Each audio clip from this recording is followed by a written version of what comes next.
Okay, welcome to another speaker spotlight. So I am super excited. I'm actually going to take that caption down because that's not the right one, but close. That one is the last conference that we just did, but I'll get that in just a moment. So we're going to do a speaker spotlight today about our What's Next for Your Influence conference. And I am super excited to have my first guest for this series here. Remind me, Blush, is that how you say your name? Blush? Yes, it is. Okay. Yay, excellent. So tell us first of all a little bit about you, like where are you and what are you passionate about when it comes to Yes. influence? So I am from Slovenia, Europe. So the other way of through the Atlantic. So yeah, a little bit away. Yeah. uh A little bit away. when we're talking, yeah, a little bit. Yeah, it's a little bit of a 6 hour time difference from the eastern side, but it's uh it's all fine for me. It's also 11 a.m. right now because I work on U.S. time. Okay. Uh, Yeah, so just like a 30-second intro about me. Graduated from the U.S. Military Academy at West Point. I was in the military for 5 years afterwards, and then was doing operations mostly from a team leading operations to COO, and now I Mm, pretty much do my own thing. I'm an entrepreneur. Um, nice. and if you're talking, when we're talking about the question that you asked, like why am I passionate about influence and stuff, is because legitimately, if you want to be a leader, you have to have influence, and you're not going to be able to achieve a lot just with authority. But Mm, influence is the one that pretty much builds relationships and moves mountains, and I it actually love that. builds authority later on. Love that distinction, right, between influence and authority. Yep. And I think that's something we can talk about in this conversation. So, you're going to be joining us on a panel discussion about work relations. And Yes. a part of work relations, obviously, is a dynamic between leadership and Yep. the workforce, right, that's happening, but Yep. also peer to peer. There's a lot of different ways that that comes into play. Yep. So, share with me what's next for you in this area, like with your work relations. What are you currently like moving toward? So my big thing right now is just building influence amongst, I'm going to say, my industry, and kind of like building as much influence as I can with, I'm going to say, wider audience. Hmm. Because one of the things that I really want to do is I want to change kind of like this um, discussion, not only about influence, but about also work relations, how it's supposed to be done, how are you supposed to manage and lead people. Because I Hmm. still think that our outlook on how to lead and manage is still in the 80s, 70s, 80s, 1970s, 90s, 1980s, which is a completely stupid thing and a completely ineffectual thing to do. Yeah. And I want to really disprove one thing, which especially a lot of entrepreneurs have the mantra of, is first is the hustle culture. I hate Mhm. that word. And the other one is when they have the hire slow but fire fast, and I absolutely hate that sentence because Hire I slow but yeah, fire fast. yeah. Wow. Yeah. Talk more about that. So I was probably a proponent of this as well. Is kind of like, hire slow, like make sure that all of the i's, all of the dots, all of the t's are covered, have several interviews with a person, and then Hmm. if a person doesn't conform or doesn't perform within like the first 30, 60, or maybe even 90 days, and just fire them, right? And then Hmm. go and find another person. But the more I studied and the more as an entrepreneur I've been in this, it's like, if a person doesn't perform, it's my fault and my responsibility, because obviously I've hired either the wrong person, or most likely what happens in the majority of cases is I didn't think about who to even hire first. What are their goals? What are the accomplishments that they need to achieve? And I obviously didn't communicate that with that said person. I didn't use my influence to make sure that they know how to even perform their job. And now, I take offense into when people say like just fire a person really fast if they don't perform in 30 days or 60 days, which is a lot easier in the US than, of course, in Europe. Um, but yeah, Is that one a of the good others. thing? Is No, that not a good thing? that's one of the stupidest things that you can have. Like you Right. should have work protections for both the individual and And for the company. the company, Yeah. because it works way better. It really, I think what this comes down to is, so the topic of work relations implies in that there's actually a relationship. And, what relationship have you built a really meaningful and significant relationship in 30 days or 90 days, right? Like I know in a common like corporate workplace, you are working with someone on a daily basis for the most part. However, even still in that, there's a whole, like, there's the training and there's like learning the culture and there's getting to know each Yep. other and each other's strengths and each other's opportunities and all of those things. And so, the way that we actually look at this topic of work relations, there's three aspects that we bring into it. And we're going to be exploring these in the conference. So I want to like give a little taste of this, but I don't want to like give the whole thing away, the whole enchilada today. But I do really want people to get a taste for this because Yep. we go deep in these conferences. And we do start with a panel discussion, much like what we're doing right now, where we have a discussion, we bring in different people, different perspectives, and it is a moderated panel. So we'll ask you some specific questions, and then we'll have a discussion about that. And that's Yep. the warm up, right? It's warming up our brains, getting us to like be able to really feel into, okay, what is the perspective through which we're approaching this topic? And then we go into a reflective workshop, and that's run by our featured mentor. So different people come in with different frameworks and different perspectives and different questions. But it's all designed to help you reflect on what is this? Where are you actually currently with this? And in that reflective workshop, we're actually looking at each of these topics from three aspects. For work relations, those three aspects are significance, advocacy, and loyalty. So, significance, advocacy, and loyalty. How do those land for you, Blash? So I'm gonna touch first in the loyalty part because I think it's one of the most I'm gonna say abused parts of Mhm. the work relationships, because here the Yeah. companies always demand loyalty from their employees, but they never reciprocate back. It's like, hey, if we don't need you, hey, you're fired tomorrow. Right. Where's We the, don't the need you anymore. reciprocal loyalty there? Yeah, Yeah. yeah, Yeah. and specifically, what like really kind of like triggers me a little bit is when a lot of like employers say like, "Hey, loyalty, loyalty, loyalty." They want you to focus only on your work, whereas let's say some managers, CEOs, like if you go on their LinkedIn profiles, you see they're a board member of like 10 different companies, 15 different charities, or whatever. But then if an employee wants to do, let's say, their own business or something like that, they usually have to do it as a really side hustle, hush hush, because if the employer Or there's like cares a, about it, it's like, yeah, like a non-compete, yeah, and all of those things. Yeah, yeah, I yeah, agree. I think honestly, with all three of these, right, it is a two-way street.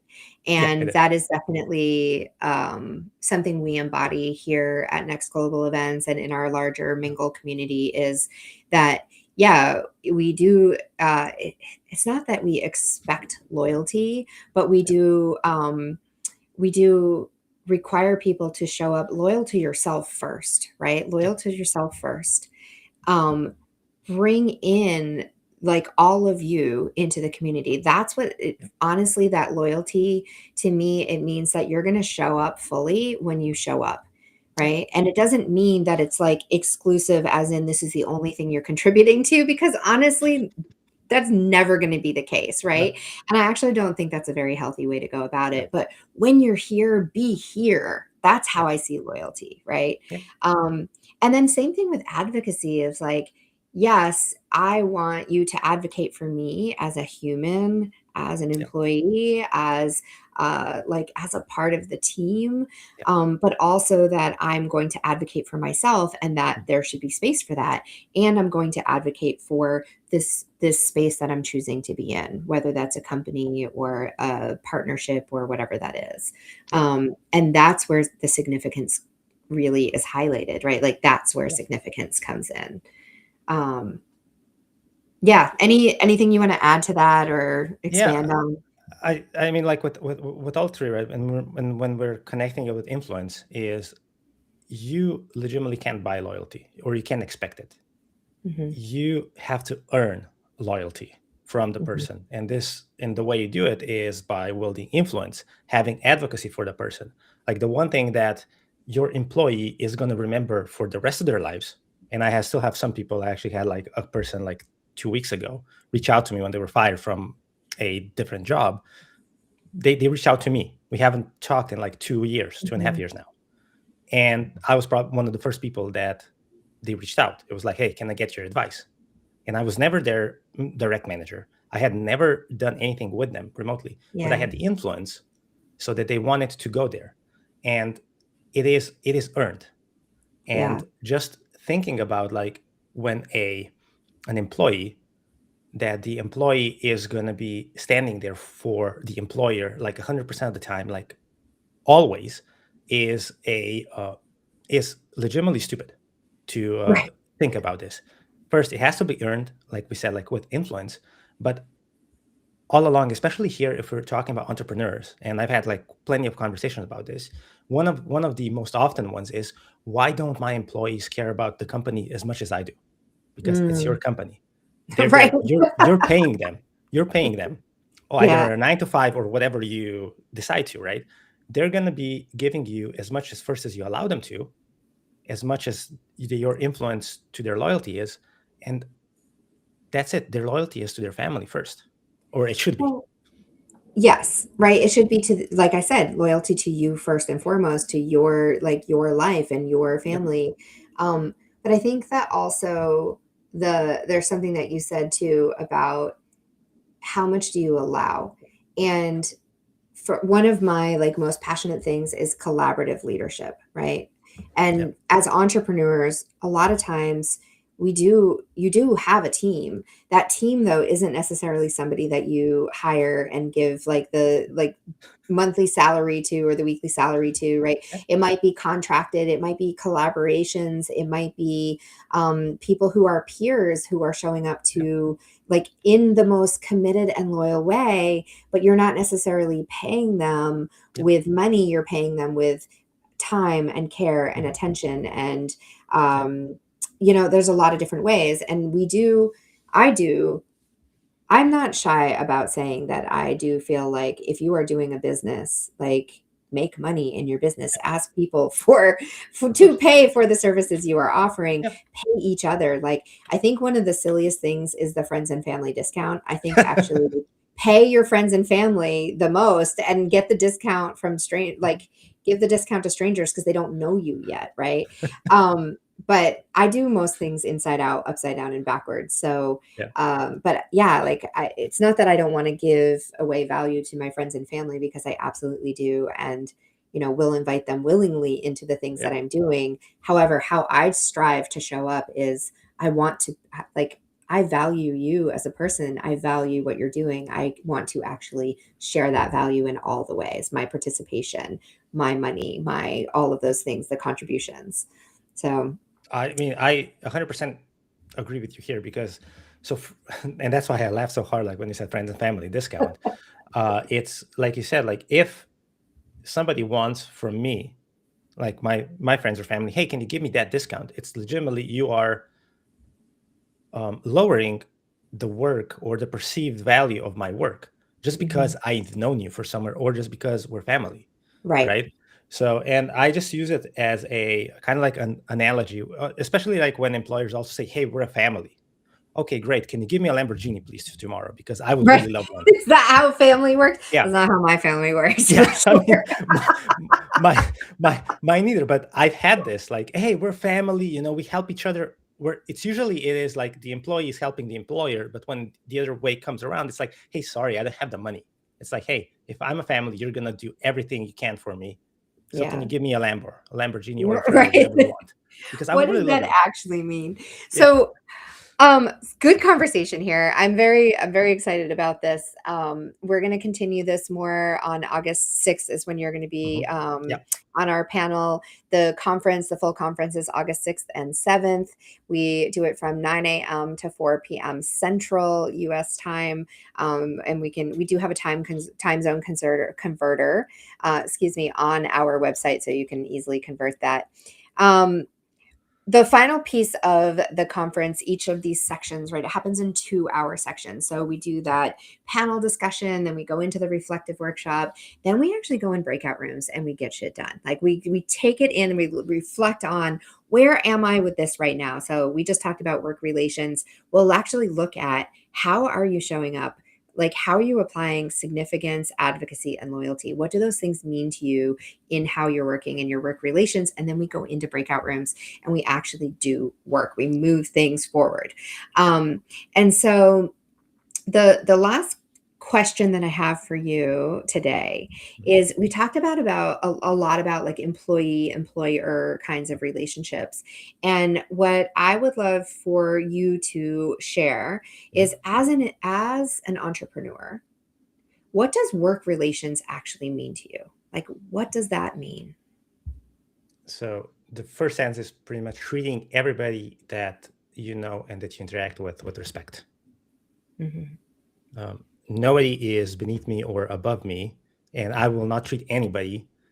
Whoever wants to talk with me, chat with me, I will always treat them with respect, even though I may know that, hey, I'm probably never going to sell to this person, or I'm probably never going to sell to 99% of those people. Mm-hmm. But it doesn't really matter, because I You still treat deserve everybody the way respect. I want to be treated. Yeah. And yeah, Yeah. and I love it. yeah, that's what it pretty much like just means to me. And this way, if we connect it to the influence part, right, it's like, when you treat people with respect, you gain influence, because believe it or not, they're actually going to remember, oh, Regina is the person that I just felt like really warm about. They're not probably not going to remember this conversation. Probably we won't, like in 2 weeks, apart from, of course, being on YouTube and all of the other socials, right? But Yeah. we're going to feel how we so our emotional feelings are going to be persistent. Oh, I talked with Regina, it was an amazing conversation. And Mhm. when I'm going to have other amazing conversations, or somebody that I will really feel connected to, and I was like, oh, I'm going to connect this person to Regina because she's an Mhm. amazing person. And this is how we then turn around the relationships and influence. Yeah. It reaches Oh. way above our punching bag, pretty much, like however you want to say it. Yes, exactly. I love that. Um, yeah, I think that is really true, right? Like, when you treat people with respect and you have respect for yourself and Yeah. you build meaningful relationships from that, that is how influence is built. Yeah. And it's not fear over. I know earlier in the conversation you were talking about that kind of like leadership from the 1980s and 90s of like fear, right? Like, it was Yeah. fear based is really what it was. Yeah. It was. And Yeah. I mean, I grew up in that time, and that is what it was. It was like respect authority. I hear Cartman from respect my authority, right? Like, that's really kind of what it was. Yeah. And I think, wow, I remember that being when I was in high school, and it was like a joke, because that was something we heard all the time was, you must respect my authority because I'm in this role. This is my Yeah. authority. And that's not influence, which is what you said in the No. beginning. There's a No. distinction between influence and authority. And the authority should be like authoring your own experience, Yeah. coming from your own authority, Yeah. rather than power dynamic over. Yeah. So, go ahead. You've got one more I was, nugget in yeah, there, yeah. I I think. was just about to say one thing. So, and this is also what it was in the military for me, because that was like one of the hardest things to do. Yeah. Is And I always told people, and I still tell them, like even in like so business world, it's like I can respect your position, but that doesn't mean I have to respect you or Mm, who you are as a person. Those are yeah. two completely different things. So true, right? Like, if you're not warranting respect but through your Yep. behaviors, then it's not going to make me want to respect you. I Um, I will tolerate you as long as you're in that position, but as soon as you're gone, you will never hear from me again. You will never get like any positives out of me, because Yeah. I just need to tolerate you for that specific small moment that Yeah. you were above me, trying to build your authority however you wanted it to look like. Very transactional, yeah, Oh kind yeah. of relationship. More good stuff like this from Blaj and the rest of our panel discussions as well, and our featured mentor, and so much more. Keep an eye out for more speaker spotlights coming up, because we will be doing these over the next couple of weeks and sharing more about the conference. So, Blaj, thank you so Thank much you. for being Thank you. here today. I'm excited to play more in the space of this conference with you. Me too. Excellent.